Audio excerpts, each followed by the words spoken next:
Comptent en commun le dernier Indiana Jones, la nouvelle trilogie Star Wars, le 4e volet de Matrix, le 5e épisode de Scream et tous ces autres films. De vieilles sagas, des héros vieillissants face à de jeunes recrues, un doux parfum de nostalgie qui émane de cette rencontre.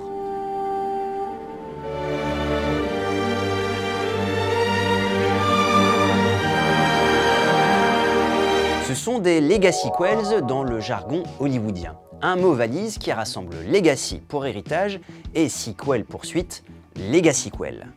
Voilà une dizaine d'années que Hollywood compte sur cette tendance pour redonner un coup de neuf à ses franchises. Alors, énième exemple du manque d'imagination de l'industrie du cinéma ou futur de la pop culture. On décrypte ça.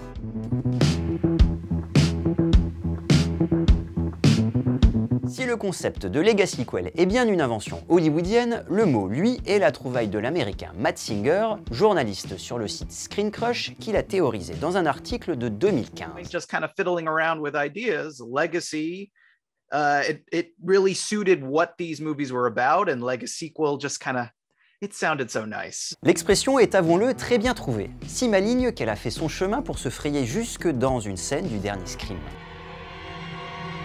Dans le 5e épisode de cette saga d'horreur, qui a toujours aimé parler cinéma, une des protagonistes expose le concept de legacyquel et les règles qui vont avec. There's certain rules to surviving. The attacks were all on people related to the original killers. Whatever his link is to our past, it's pulled us all back here. Selon Matt Singer, il y aurait effectivement quelques critères à suivre pour qualifier un film de legacyquel. To me, when I think of legacyquels, I think of movies or TV shows. There are a few TV shows that are like this as well, that take place or are made at least a certain amount of time after the previous iterations of the franchise. Usually it's at least 10 years. And it brings back the original cast or some of the original cast, the characters and actors especially that people love and are very nostalgic about. It is a sequel. It is not a reboot or, it doesn't ignore the previous movies. They all have to have taken place in some way. And then the old actors come back and they're reintroduced with a bunch of new young characters. There's some sort of like generational passing of the torch. Ces étapes peuvent être présentées plus ou moins subtilement selon le film en question, mais le principe reste le même.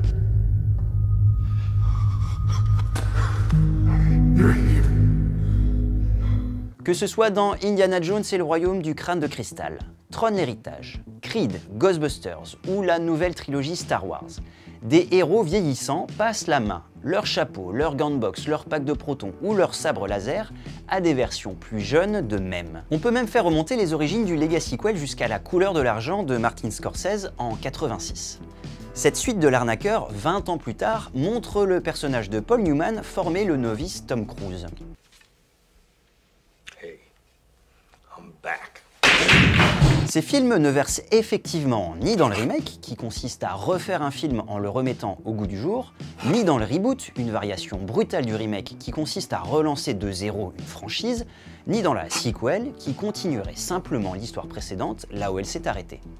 Le legacyquel va un peu plus loin en embrassant le temps qui s'est écoulé entre les deux films et en acceptant que leurs acteurs ont vieilli, mais aussi leurs fans. Et ça, c'est une manière de ne laisser personne sur le banc de touche, et donc de se mettre tout le monde dans la poche. How do you know all this? I'm a son. I want to talk to you about training me. To me, they sometimes can feel very calculated. If you had a chart and you're trying to please everyone, old audiences, young audiences, people who know the material, people who don't know the material, it can feel a little like you're ticking off boxes if you're not doing it very well. And there's a lot of money in that, in keeping those audiences invested for years and then for generations. And so these movies do present a way to sort of encourage that kind of generational handoff. Depuis 2008, Harrison Ford a ressuscité 3 monuments des années 80, Star Wars, Indiana Jones et Blade Runner, pour les transformer en legacyquel. Tom Cruise, dont on parlait tout à l'heure, sera bientôt à l'affiche de Top Gun numéro 2, 36 ans après le premier film. Ça commence à faire beaucoup. I know. You know, you can say, oh, they've run out of original ideas. That's not a recent thing. What I think it says or suggests is these huge franchises, these biggest franchises, they're never allowed to end. That you can just keep going and going and going, potentially forever. And I think that is one of the most appealing things for Hollywood about these, is the idea that, well, we don't have to end the story and then potentially come up with something new. It can just go on forever, and you can make money forever. And that certainly is a very appealing idea. It makes sense. If you were a studio executive, who wouldn't want to make money forever? Alors, est-ce qu'on est vraiment condamné à ne plus voir que ça au cinéma? I do sort of wonder what the future will be for these sorts of movies, because I think when they started, or when they really became first popular around the middle of the last decade, it seemed more unique at the time. And I think audiences really responded to them. Now it is not unique to do that. I do begin to wonder, like, how many more of these can they do, or will they do? You do sort of wonder, like, how many legacy-sequel flops can there be before someone in Hollywood says, okay, the audience is tired of this. What else can we do? There's also the question of, like, how many franchises are still out there that they haven't done this with, right? I wouldn't be surprised if we are approaching the peak, if not the end. Et oui, car la plupart des grandes franchises hollywoodiennes de ces 40 dernières années ont eu le droit à leur traitement en legacy-sequel, en film ou en série. Et puis ce mot ne rime pas toujours avec réussite. Dernièrement, Matrix, espoir de franchise relancée, n'a pas réussi à convaincre critiques comme public. Scream a beau être un gros carton, il intègre autant qu'il moque cette tendance qui commence à s'éroder. Au milieu de tout ça, même Marvel s'y met avec Spider-Man No Way Home, qui a eu la lourde tâche de raccrocher les wagons des franchises Avengers et Spider-Man tout en intégrant des caractéristiques du legacy-sequel. Un cahier des charges assez lourd, aux enjeux économiques importants et difficiles à calquer ailleurs.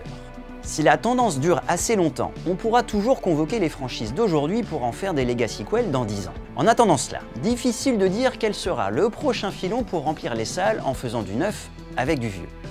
Mais là-dessus, on peut faire confiance à Hollywood pour trouver une bonne idée. As long as there's a Hollywood, there will be people trying to make, franchises continue. And so it's just a matter of how they choose to do it. Et vous, quel legacy-sequel auriez-vous envie de voir sur vos écrans? Dites-le nous dans les commentaires et pensez à vous abonner à la chaîne YouTube de Télérama.